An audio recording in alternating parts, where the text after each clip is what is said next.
you can first of all explain a little bit the history of the organization. There must be many organizations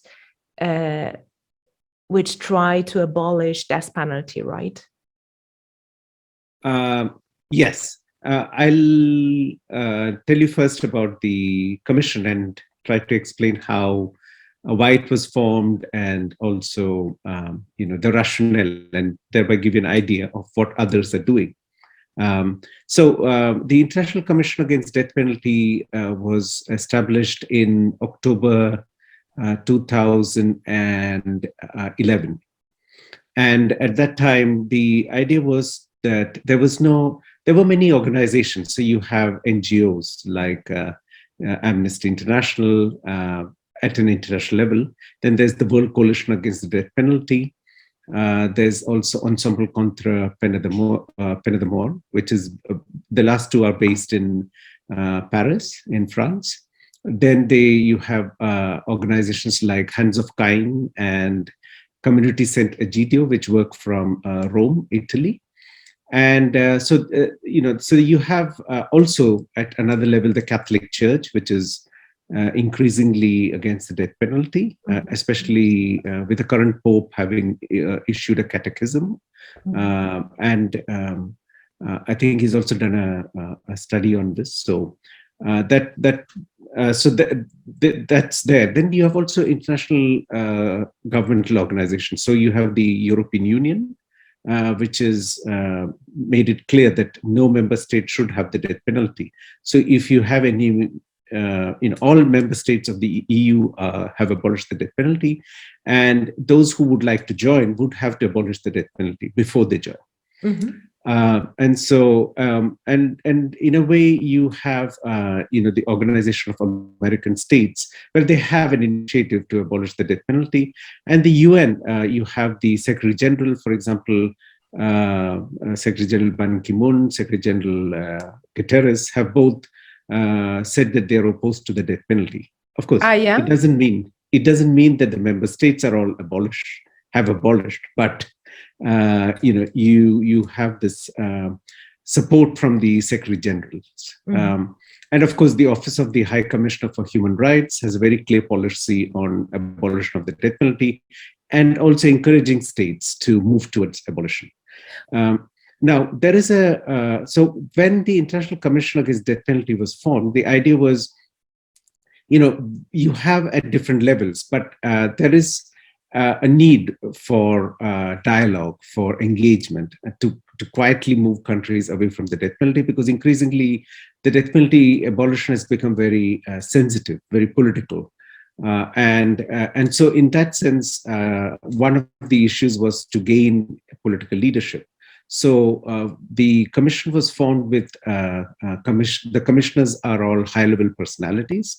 So you have former presidents, former prime ministers, former ministers of justice, ministers of foreign affairs, and also senior officials of the UN, and well-known professors, academics who are part of the commission, and they work pro bono.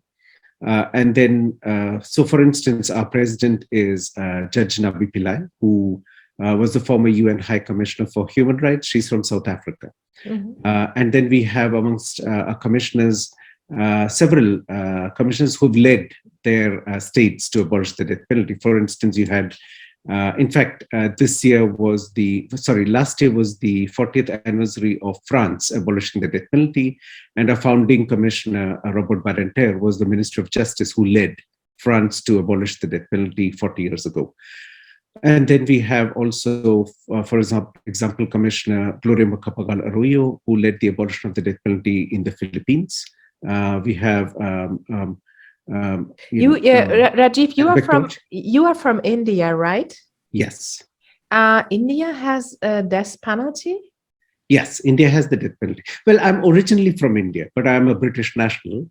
Okay. And so it's a mix. So in India, we do have the death penalty, but in India, it's always been used for what you call the rarest of the rare. So India carries out the death penalty rarely. The last executions were 2 years ago, when 4 men were executed in one day for one case of an extremely aggravated case of sexual assault, which led to murder of a young woman in New Delhi.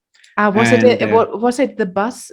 She was Yes, raped on. yes, Okay, yes. yeah. And it provoked a tremendous outrage, and also that resulted in an investigation, and the eventual culmination was to expand the death penalty on sexual assaults, especially leading to murder. Now, our position is that in itself, the death penalty is not a deterrent. Actually, the number of cases of sexual assault is not reduced in India. It could be because there's more reportage, there's more media interest, and there is an unfortunate side effect, because many times now a lot of people who sadly tragically engage in these activities, commit these crimes, also try to kill the victims, because then they will not have any witnesses. But so there is that issue of deterrence. But at the other level, we do understand that there is a case of how to address public anger and vengeance. And that's something which, it's a narrative we have to engage and to also discuss with victims groups, and to see how to influence policymakers to consider moving away from the death penalty. I just had a discussion about that with an American intern that I have right now. And because I asked him to think about some questions as well from his point of view. And he said to me, why people that in favor of death penalty, the first argument against it could be like, it's a gift for the murderer to be killed in some cases, because it would be harder to be in prison and then to get out of prison and to get into life again. It's much harder than being killed. Also because many criminals, when they get convicted, they commit suicide in the prison or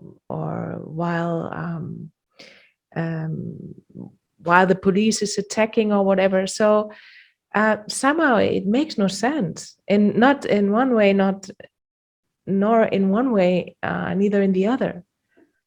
No, I it's a very good argument, and I think that's another very strong argument to call for its abolition and moving away from the death penalty, because in many cases, you're right, there is this problem of that it could be the easy way forward, and it does not in some way address closure for the victims, because initially victims consider an eye for an eye. There's a lot of anger once the person is caught and sentenced. Of course, there are many issues there also, if it's the right person, because the worst thing is if you have the execution and if it's the wrong person, then it's a double blow, because you've created more victims, and at the same time, the actual person who's committed the crime has gone free. So that's one issue. But the other issue is also that you are raising this closure angle has come up again and again, and it depends on which crime you're talking about. So if you talk about, say, terrorism, which is one of the reasons many countries maintain the death penalty, and in that case, actually, it's counterproductive, because many of these terrorist attacks are carried out by suicide bombers. So their goal is to kill themselves, and then you capture them, keep them alive, and then you carry out the execution. So in India, before this execution, where 4 men were executed 2 years ago, the last executions were all related to, the last 3 executions were terror related. And there they had problems. In at least one case, I know that they did not know what to do with the body, because, if you release the body, then, and the burial ground then becomes a martyr, it encourages more terrorists or more people who are inclined towards that struggle, or whatever you call it. It's also another issue. It's something which governments don't discuss much, which is also the other point, is that many times the execution doesn't take place immediately. It can take years, decades. And by the time, many times the families of the victims, helped by NGOs, lawyers, try to meet the person who has committed the crime, and then their positions do change. And in that case, then it's a difficult. You've had many cases in the United States where actually victims groups have actually changed their position and have actually called for the execution not to take place. And so, but in some cases, the governments have still gone ahead with these cases. So it's not very clear, about the real rationale then. And it's a very good point. It seems like in general that the way to deal with crime needs a completely different thought, probably innovation, because prisons also don't fulfill their function anymore. In Spain, there is a big debate about that there should be no possibility to get out of, for certain crimes, to get out of the prison at any time.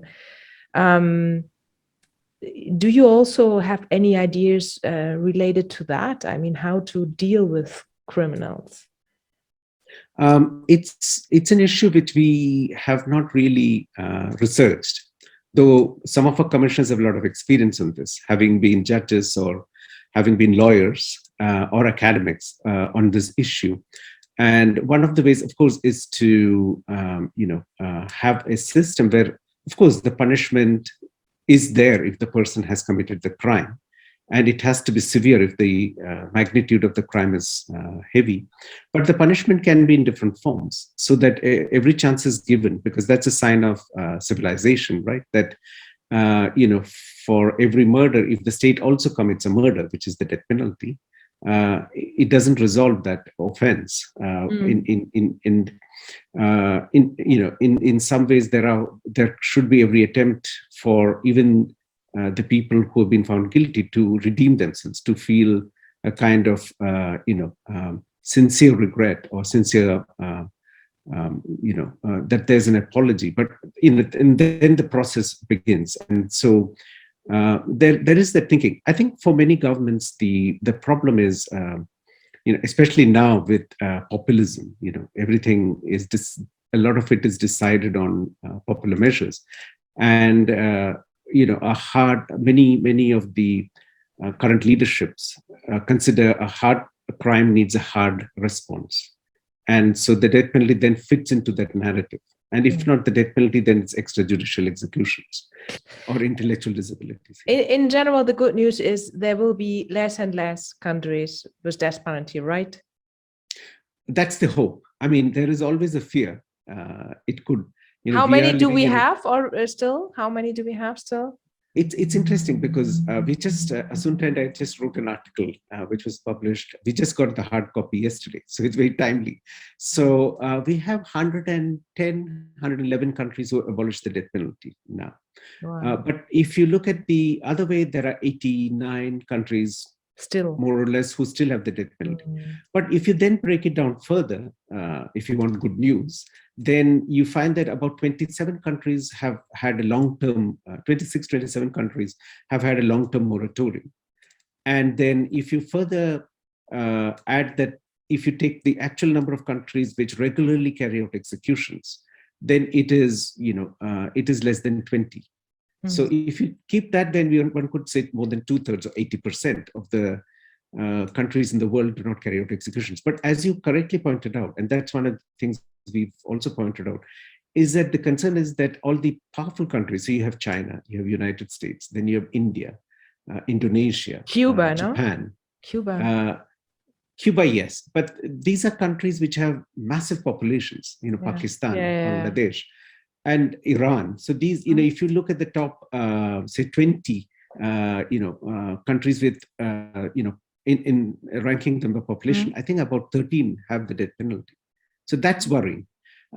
Cuba is interesting because Cuba has the death penalty, and we've engaged with them. We have visited Cuba, and they are considering, they are changing the criminal code because they have a new constitution, so they wanted to bring it in line. And we were supposed to go and discuss the issue of death penalty, moving them, encouraging them to move to abolish death penalty on ordinary crimes, because they do not have anyone facing death penalty at the moment. Mm-hmm. And this has been for at least more than a decade. And the last execution was in 2003. So, and again, this was terror related. So they say that they are facing a conflict. So we said that, okay, why don't you still, since you're not using the death penalty for most crimes, there is no need to have them. And, they were That's very smart. thinking, yes. That's very smart. We have to see if, politically we still need, them to have the confidence to move away. They said that they would like to continue engaging with us. And so we will see how it goes.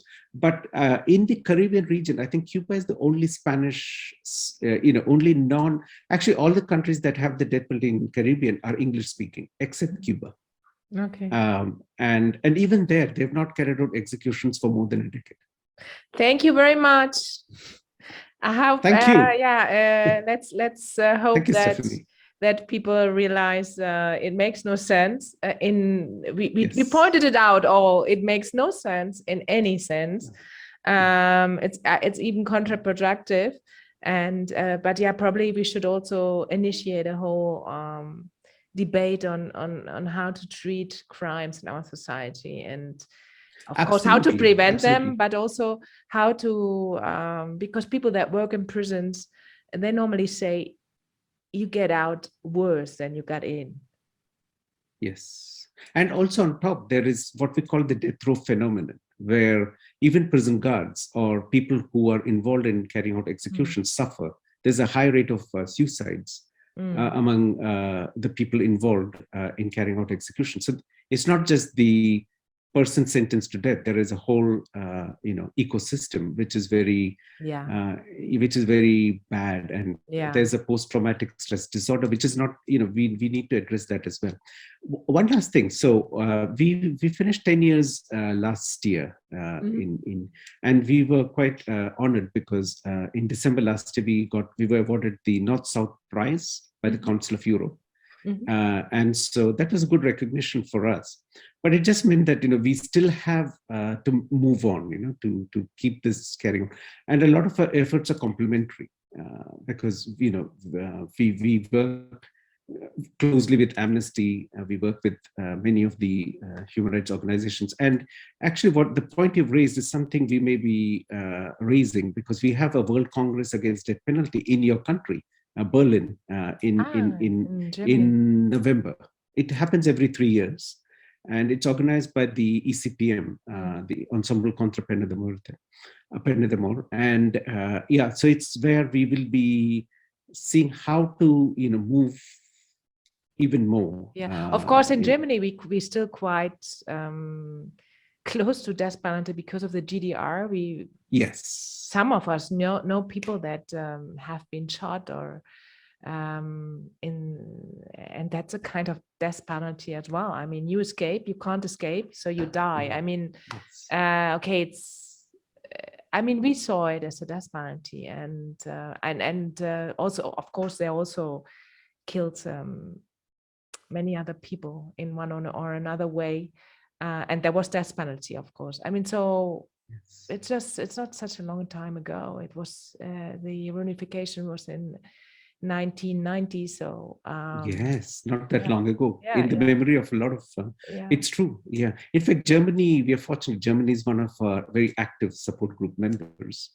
And I think one of the reasons Germany is very active is, again, this memory, and that it should never happen again, especially given the history of Germany. But also it's the same thing with Spain. There's been a history which is not that long ago when they had the death penalty, and it's kind of linked to the democratization movement.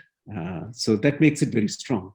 There's a very good movie right in the cinemas right now about the last execution in GDR, about a spy. I mean, he didn't kill anybody. He was just like a betrayer of the state or whatever. And he got a kind of protest, but it shows very well the perversion of these systems. And I think countries that still have death penalty should think about if that is the image they want to give. I mean, to the world, especially some countries like Japan and US. No. Yes. Thank you very exactly. much. Thank you. In fact, that's the argument we often use with the United States, Japan, saying, do you want to be with countries like Iran, North Korea? Yeah. Those are countries you do not want to be identified with. Mind you, with Iran and other countries, we say, this is a good way to show morally that you can be better. And also there are other aspects. For instance, in India, we find that there are some Indian nationals facing the death penalty in other countries, including there's a person facing death penalty on espionage charges in Pakistan. And the case went to the ICJ, the International Court of Justice. And one of the reasons extradition is difficult is because, both countries have the death penalty. So there's no moral superiority. And again, both countries see themselves as not friends, but as enemies. So it's also a reflection of diplomatic ties, a lack of engagement. And there are also other ways. There was this controversial case of these two Italian sailors who killed two Indian fishermen, actually from my province. And so it became a very big issue. But the Italians refused to surrender these two men once they were allowed to go to their country because India has the death penalty. So they will be facing punishment, but not in India. And so there is, of course, the argument that I've been making to whichever Indian listens to me, officials saying, it's all the more reason since you don't carry out executions. And then there are many Indian nationals facing death penalty in many parts of, especially in UAE or in Saudi Arabia. The argument is much stronger if you do not have the penalty. And also extradition cases become easier, especially in relation to abolitionist states like in the EU, right? So, and so there is this possibility to consider. Reducing, maybe have a moratorium, or maybe having, if you give exemptions, it's a bit discriminatory because then, you're not considering the penalty for people of some countries, but not for other countries. That's also not right? So, okay, we have to finish because we have 40 minutes here. Okay, thank you very much. Thank you very much. Bye. Bye.